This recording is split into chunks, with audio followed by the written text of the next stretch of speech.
नमस्कार दोस्तों, मैं माधुरी आपका स्वागत करती हूँ हमारे YouTube चैनल पर। दोस्तों, आज के इस वीडियो सेशन में मैं आपके लिए लेकर आई हूँ एक महत्वपूर्ण टॉपिक जो लगभग परीक्षाओं में पूछा ही जाता है।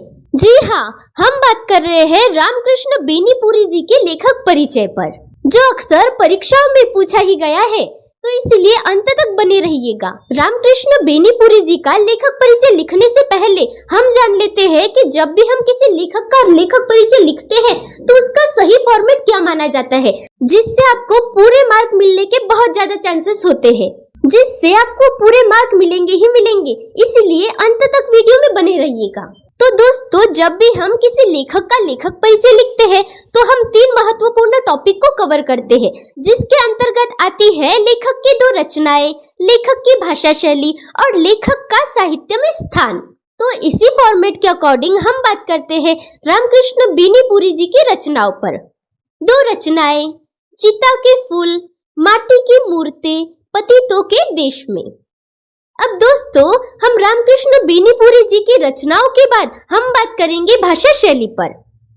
बेनीपुरी जी की भाषा शुद्ध साहित्यिक खड़ी बोली है, उनकी भाषा में ओज है, उनकी सशक्त भाषा विचार और भाव को अभिव्यक्त करने में पूर्ण समर्थ है।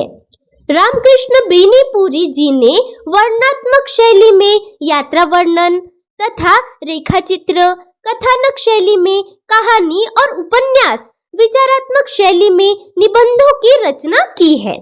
उन्होंने हिंदी साहित्य की विभिन्न विधाओं में रचना कर हिंदी साहित्य को समृद्ध किया है। तो दोस्तों, आपको भाषा शैली कुछ इस प्रकार से लिखनी है, जो कम शब्दों में तो है लेकिन बहुत कुछ कहने का वर्णन करती है। अब हम बात कर लेते हैं रामकृष्ण बेनीपुरी जी के साहित्य में स्थान की, जो कि इस प्रकार है।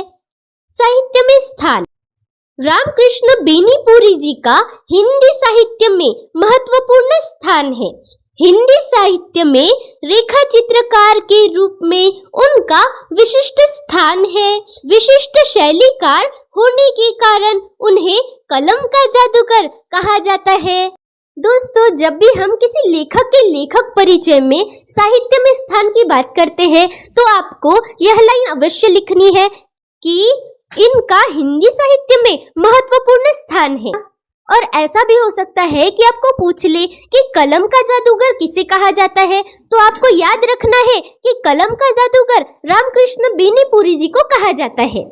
यह सवाल आपको रिक्त स्थान या सही विकल्प में पूछा जा सकता है, इसलिए भूलिएगा नहीं।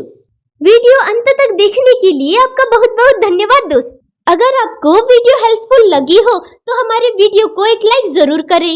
और अगर आप रामकृष्ण बेनीपुरी के अलावा और किसी लेखक का लेखक परिचय बहुत ही सरल भाषा में समझना चाहते हैं तो आप कमेंट बॉक्स में कमेंट करके जरूर बताइएगा। हम आपकी परेशानी हल करने की पूरी कोशिश करेंगे। और जाते जाते चैनल को सब्सक्राइब करके जरूर जाइएगा। तो चलिए मुलाकात करते हैं नेक्स्ट वीडियो में। तब तक के लिए बाय बाय।